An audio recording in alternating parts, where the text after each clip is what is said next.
Hello and welcome to Reports from Arbroath.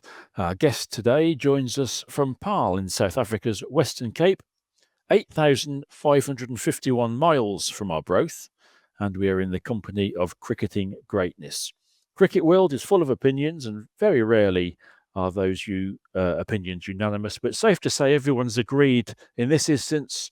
Allan Donald is amongst the world's all-time great fast bowlers. 330 test wickets for South Africa at an average of 22, 272 ODI wickets at 21. In all, more than 1,900 career wickets taken, with bowling of high pace, high skill, and huge heart. A microcosm of AD's career perhaps came in England in 1995, when he almost single-handedly bowled Warwickshire to the county championship title with 88 wickets at 15 apiece. Allan enjoyed a wonderful playing career, which has been followed by coaching roles all over the world, and underpinning it all has been a quest and a desire to make himself the best that he can be, and to make others around him the best they can be. And it's that quest that we're going to chat about today. AD, welcome to Reports from Arbroath. Many thanks for joining us. Building a career in professional sport requires many elements, and one thing's for sure, you can't do it on your own. Thanks, Brian. It's great to be with you once again. Look, it's been an amazing run, especially with the Bears back in the 90s. And one will never forget all the wonderful memories we spent together. And I know you've seen a lot over a lot of the you basically seen us succeed and fail, and young men growing up very, very quickly and becoming leaders in their respective areas. So yeah, it's been a tremendous run of it.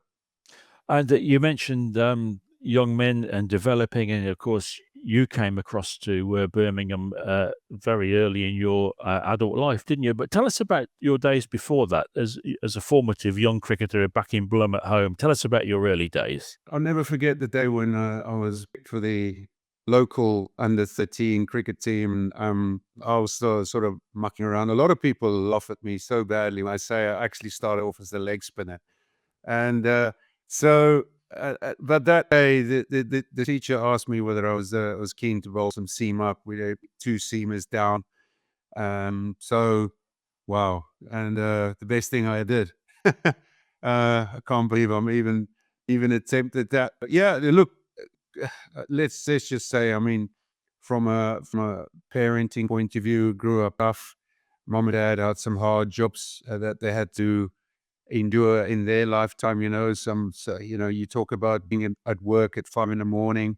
Me and my brother traveling with them early in the morning just to be a walk away from school. So it wasn't all that easy, youngsters growing up, but I immediately loved sport. In South Africa, you have to play a winter sport, you have to play a summer sport, and quickly took to rugby in the winter, and of course athletics in the summer, and then of course played some cricket. But yeah, quickly with my uncle. I think my uncle was the biggest influence, and dad and grandfather. They knew I had some talent, and it just, whether it was rugby or cricket, but they quickly knew that my uncle that I had some talent playing cricket.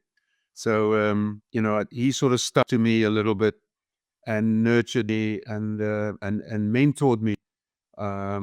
So, but yeah, it slowly through the age groups got more and more successful, and realized that there could be some true potential.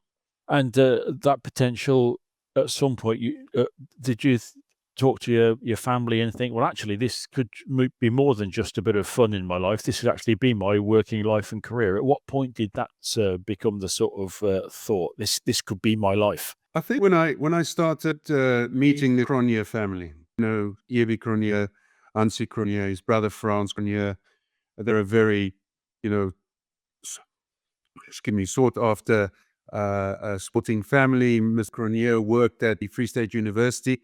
He realized straight away that I could go places in this game, and make sure that I signed a contract with Free State. Made my debut in 1985 at the Wonders, where I work now. Um, so and then the eye opener of it all, obviously playing in the apartheid era was hard for for especially young boys like me, having to see what goes on around you during that time was you just know that country can't move forward like this. When that was a shock for me, but I was so hungry just to play some cricket. Um, but soon 80, moving on a couple of years now, when we played an unofficial test match against Australia at St George's Park, a guy by the name of what's his name? Come on, Brian, you got to help me here. Mr. Brown, uh, the David Brown walked into our change room and introduced himself with Dr. Bacher and asked me then, would you like to come over for you know, we see you've got some talent. And then, I mean, Cricket South Africa then was they used a lot of young players as exchange cricketers from Warwickshire to Joburg and South Africa to Warwickshire. And come and see to yourself what it's like. And yeah, it was just a bust. It must have been a significant transformation, though, AD. You've grown up in apartheid South Africa. You come over to England, hardly able to speak English, I think, at that time, and a Pretty very, much. very, very, very different culture. And you're still 19, 20, quite young, and that Yeah. must have taken some adjustment. And I'm guessing there you needed some solid people in Brum to help you settle. Well, driving it to Birmingham that sort of mid-morning with Andy Moles, who fetched me at Heathrow Airport, I quickly, everyone knows I come from a very, very small town in the Free State called Bloemfontein, and we only used to, everyone knows everyone. Driving him to Birmingham was the shock. I couldn't believe how big it was, a very industrial area. So going through there and eventually arriving at Edgbaston, I think there was a sign on the door: if you don't have a blue bear, you knock. So quickly realized that where I fit in the pecking order. So Andy just opened door, and all of a sudden the first person I saw was Jeff Humpage sitting right there, and they all welcomed me. Jeff was really cool. He played for Old Greys. Andy Lloyd played for Old Greys in Bloemfontein, and of course Jeff Humpage was this big hitting wicketkeeper who played for the university as their overseas pro. But I was quickly taken under the wing of Jeff, who really, I traveled with him. We spoke cricket and pitches and conditions and stuff like that. So the education from off the field really was the cricket education was critical coming from a guy like him. And soon, he sort of just ballooned out. The cricketing side sounds as though it evolved quite quickly. What about settling into life in Birmingham? I mean, it's very different, isn't it, to Blum? And I take it you were in digs somewhere. And how did that adjustment happen? Yeah, luckily, there was as I got out of the car, there was another blonde African there by the name of Trevor Penny. Didn't actually realize where he came from, and I started straight off the bat, started speaking Afrikaans to him, and he couldn't understand. He was coming from Zim and lived in Harare, and he said, "Well, this is your roommate, Trevor Penny." And till this day, me and Trevor Penny remain very, very close friends. So me and him sent the flat upstairs, right above the offices at where the old stand was. And I stayed there with him for 4 years, and it was an absolute blast. It was so cool. And we became very, very good mates, very close mates. And yeah, we shared a lot of good stuff together. As you did, of course, with Gladstone Small, another guy who went on to become a good mate of yours. And of course, that must have been quite strange, mustn't it? You've grown up in apartheid South Africa, and here you are now becoming really good mates with a guy from Barbados.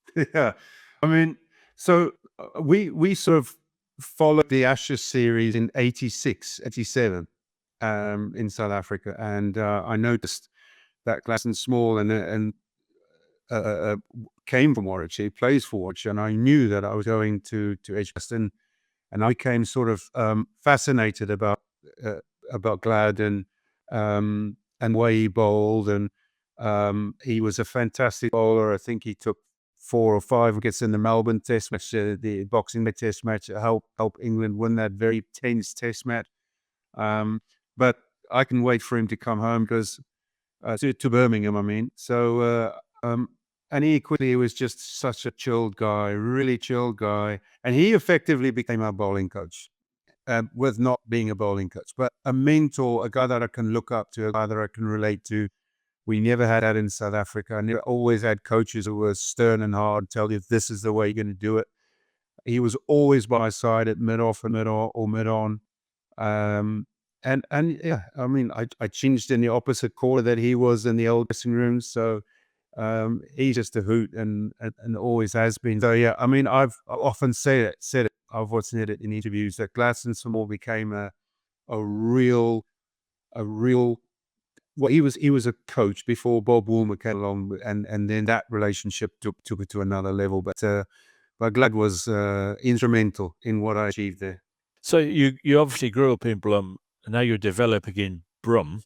What were the differences in the cultures of growing up as a young cricketer in South Africa and then in England? Well, my uncle's message to me when I left Blum was, he said to me, "You're going to grow up quickly now, and it's all good and well being dependent and having time away from home. I need to find myself and need to explore things, need to learn a lot of things being on my own and in a different country, not just a different province, but a different country in the UK." So, you know, pub life, first night out, moles, and a few other lads took me out to the OVT in Selly Oak, and that became like the Warwickshire haunt for many years. And after the day's play or for a casual pint, and I never drank a drop of alcohol. And Andy Moles looked at me, and I ordered a shandy, and he just looked at me, going, "Shandy, it's the last time you're drinking a shandy, young lad. Welcome to the real world." And so then there it just took off from there. But it wasn't it wasn't tough. I quite enjoyed being on my own. I quite enjoyed going out and never caught a bus in my life. Taxis and stuff like that. So you quickly learn how to fend to yourself and get on with things and become independently stable. So it was, but I didn't have an issue with it. It was cool. It was really cool. And as your career evolved, and obviously you became an exceptional fast bowler. I mean, and this question sort of extends to the people that you've helped as both a senior player and a coach over the years. How much improvement comes from within the individual, and how much do you need criticism and analysis of others and support from others? I, there's something I struggle to explain to people about what is in your belly, and one thing I always wanted to do was when I go to Warwickshire, I just wanted to be. My game was nowhere. I knew I had to develop. I knew I had talent. I knew I had pace, but I didn't have no clue how to package it all. I had coaches there, Bob Cottam. I had David Brown there. Everyone has their own coaching philosophy. You quickly learn what to take in. So I had a notebook wherever I went in team meetings, and I just listened to coaches, listened to players, and just write some stuff down, either whether it's words or a line that I can just fall back on. Um, you know, you're going to get lots of advice. You're going to try things. You're going to experiment. Um, and the best times I learned was when I had access to guys like Ian Botham, who sat in the Worcestershire dressing room. He was the last to leave. He had a driver. I walked past the dressing room. I was all suited and booted. He called me in and he said, "You want to sit down, have a drink?" And we started chatting and congratulated him on the Ashes series. And I quickly realized, wow, this is the best place you're going to learn is from these guys. And soon it became Clive Wright, it became Richard Haddy, it became Malcolm Marshall. it was overwhelming how many of these unreal guys I used to do. We had no TV access to that. We looked at the Wizard and Cricketer magazine to see what these guys were up to. Um, so um, so yeah, it was there that my real progress kicked on, and with Glad there, with Dennis Amos there, Alvin Fletcher-Allen, Nat Chamberlain, that became like slowly but surely. Just don't get overwhelmed by all the advice, and just that's the best advice uh, a Glad gave you was, you're going to get tons of it. You're going to need to find a way to package it, and don't get ahead of yourself. So quick, and that's why I decided to go and get a notebook and write some stuff down that you can just really sort of see this is important. One of the things that you have to evaluate, as I think you've just hinted at, is that you have to recognize some advice as, well, no, that's not what I want to do. Correct. Yeah. Yeah. I mean, you just simply in your mind, you just say, okay, but there's a part of you that's going to go, it's not okay. Um, and, um, and this is what we coach these days. And, but it's a little bit more clinical. It's a little bit more understanding, the individual better. I found in our era, it was pretty rough and tough. It was really unstructured coaching that it was not scientific. Um, Strategically, it wasn't all that good. Um, so you just make up as you go along. You just adapt and adapt and adapt. Um, so yes, it was pretty much like that. And part of coaching and the advice that any evolving cricketer needs, I guess, it's not just about the technical stuff. It's about how to deal with failure and think when things don't go your way. Because if you're a batter, you can get sawn off for naught, can't you? Or if you're a bowler, you can bowl brilliantly and people drop catches. So cricket can be quite brutal, can't it? So I guess it's about learning to deal with all that as well. Oh, unbelievable! So I remember a strong, stern message from Bob Cottam. I saw him last year at the Warwickshire dinner, the reunion dinner, and I remember playing against Yorkshire, and I got 10 in the game, and I think he was sort of in between where to play me in the second game at Edgbaston, and he picked me, and his advice was to me, great bowlers always win you matches second time round in last innings during the second innings. So it's not about your 10 fizz, it's about your contribution. And I felt a little bit sort of, wow, that's quite harsh. So I just took 10 for it. You feel like you're top of the world, but you weren't really. I quickly realized when you've got to come down to another level again. That game is gone. You've got to start again. You've got to respect the opposition again. You've got to earn the right to be in that position again. Um, so, and I quickly realized that, look at Hadley, and I went to Hadley. Hadley is one of my all-time favorites, and look at his consistency. And he always, when you speak to Richard Hadley, always spoke about greatness lies in consistency. You're not going to take five as every time, but if your contribution in another game is consistent with your previous performances, and um, you get better by 5% every single game, that's where the greatness lies. It's not about the 10th and the 5th you get, but it's about that consistency and the 5% improvement. That hit me. That absolutely, I got it.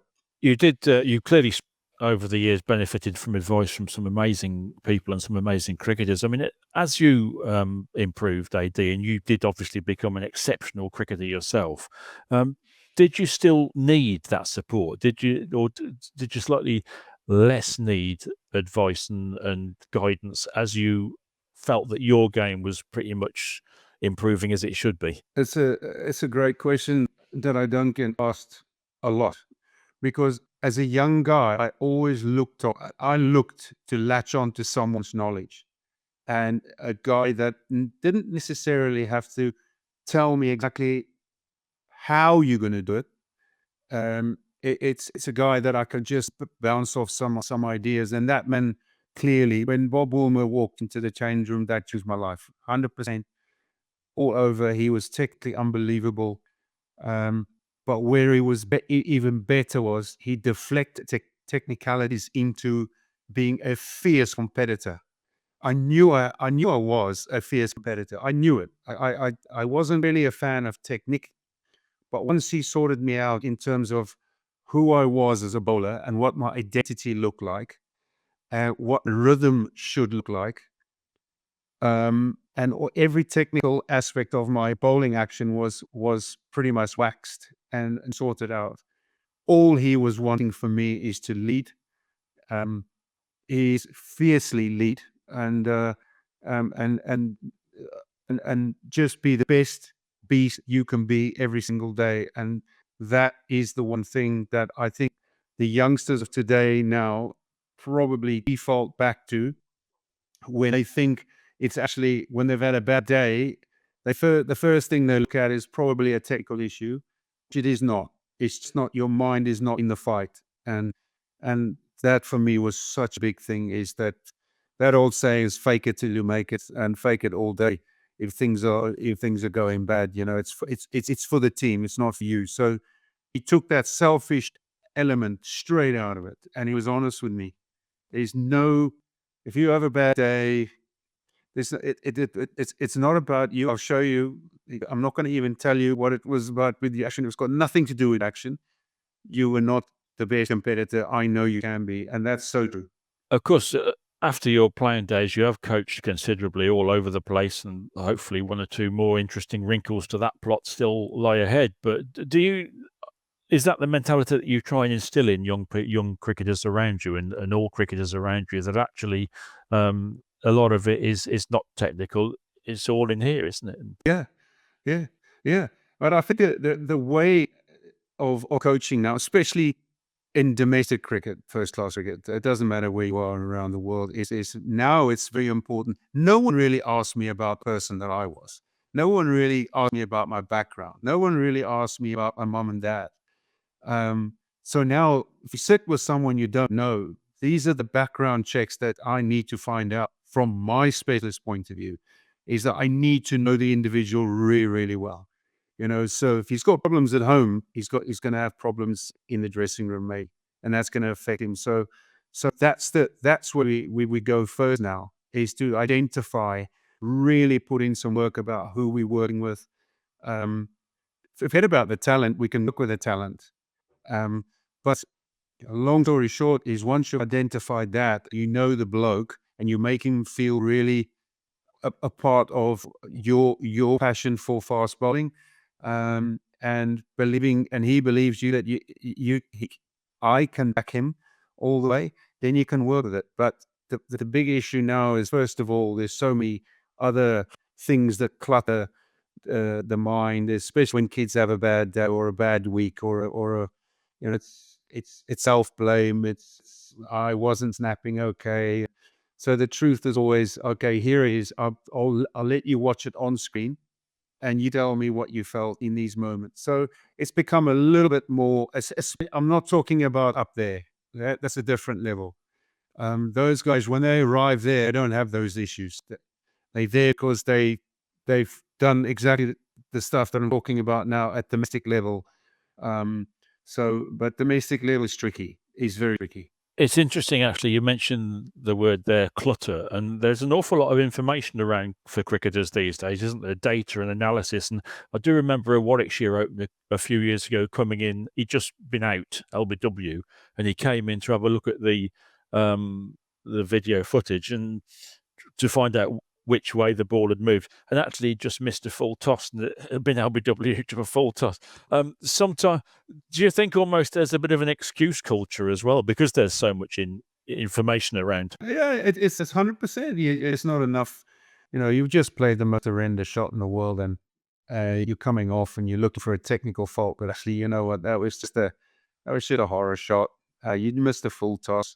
This blame something else rather than myself. So yeah, it's definitely a little bit of that. But we try where I am right now is, to we create a real, and having Hashim Amla around There's a very straight and very honest culture about self blame or blame others or whatever it is. We've got that out of the dressing room. Once you establish that and you get that type of cancer out of the dressing room, you're going to have a very good environment. So and then an environment of honesty, self honesty, not blaming others. So yeah, it can be very tricky if you don't nail it early. AD, you have just spoken to them. You referred to what you're up to now. Just for listeners in England over here, what are you up to at the moment back in South Africa? Oh, I was just finished with Bangladesh a couple of years ago, and Russell Domingo rang me. Me and him worked at Bangladesh together, and then he signed obviously for the DP World Lions in Johannesburg. Asked me whether I was keen to come on board. He's made it known to me he's just signed Hashim Amla. So, and we've got an analyst called Sana Ingram, who's worked with South Africa for over 8 or 9 years. And I thought, well, wow, that's a decent coaching team. With a world-class analyst. And so I'm up there now at the Wanderers, really enjoying my time. And been a very successful couple of years with winning 3 trophies in 2 years. And so, yeah, it's been a seriously, beneficial, and Wanderers is iconic in itself. So yeah, I'm looking forward to next year. So yeah, it's been brilliant. It's been awesome. A great bunch of guys, a solid organization, and loving my time there. I'm guessing that nothing can compare with actually being a player and sending somebody's middle stump cartwheeling, but it must be quite satisfying as a coach as well to see a young cricketer that has got an issue or a problem and just helping him through that. It's we've got a youngster here now, Koina Mapaka. You've probably heard about him, left arm seamer, and he's with us at Lions. So this the small little things. You always look out for these little cues that might just spark something. And saw something in his action the other day that was that sort of. I was worried about the spine angle at release point, and we spoke about a couple of things. And to see him getting it done and getting that sorted out was a great relief, not only for him, and seeing the excitement on his face about, okay, this is actually working. And it was a very small issue, very small, nothing big, quick fix. And yeah, it really does it does give you a great satisfaction to see, okay, this guy is only 18 years old. He's a baby, and but he's taken it on board, and he's fixed it. It's just awesome to see that what such a small thing made such a big difference in his life. And every young cricketer, of course, is a young human being, and human beings have got all sorts of things going on around them, isn't there? So I guess there's always a challenge or challenges coming down the track. It sounds like a fascinating business. It's every single day is just a new challenge in the coaching world, and I'm not going to deny it. I'm not going to lie about it. Coaching's hard. It's very, very tough because you're dealing with so much every single day. You know what I was like as a player, and I had some coaches that was so hard on me and affected me in a way. And my message is always to a group of guys, and for me, it was always getting a very tight knit bowling group together. And my message is always inconsistent with these guys. You do not have to worry what I think, as long as you stay grossly competitive. It's okay that you're going to make mistakes, because when a coach told me, Bob Woolmer and Ansi Crony were always like that. He says, if you're unsure, risk it. So don't worry about making mistakes. You're going to make it, but just lead, love what you lead, why you lead, and just be the best monster you can be every single day. That's all we want from you. The rest is, you're not going to tell you how to do it. Just going to take it down. That's all. And that's my message consistently. And that has just brought the best out of it. Okay, well, not looking over my shoulder to think what Alan's thinking. I've just been tonked for sis. But don't worry. Now I know he's got my back. So it's just good messaging. Well, AD, over the years, you've obviously had lots of great advice and some not so good advice. One of the best bits, I'm guessing, was right at the start when somebody said, "Don't be a leg spinner, AD, be a quick bowler." That worked out quite well, didn't it? It certainly did, yeah, Brian. I never looked back. I thought, what the hell am I doing? I quickly became the spearhead of my school, and only spent like half a season at Great Course Primary, and and then straight after that, my mom and dad, they took me out of the school. They put me into another school, and so then I had to work a little bit harder, because that school that I went to wasn't really a cricket school known for its cricket nor for its athletics and rugby, but we made it work somehow, you know. So yeah, it was I had my uncle that really sort of guided me through that high school period. It was awesome.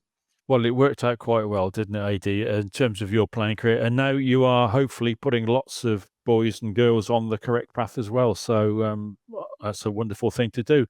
AD, many thanks for your time. It's lovely to chat. Thanks, Brian. Thank you so much for having me, and yeah, we'll see each other soon.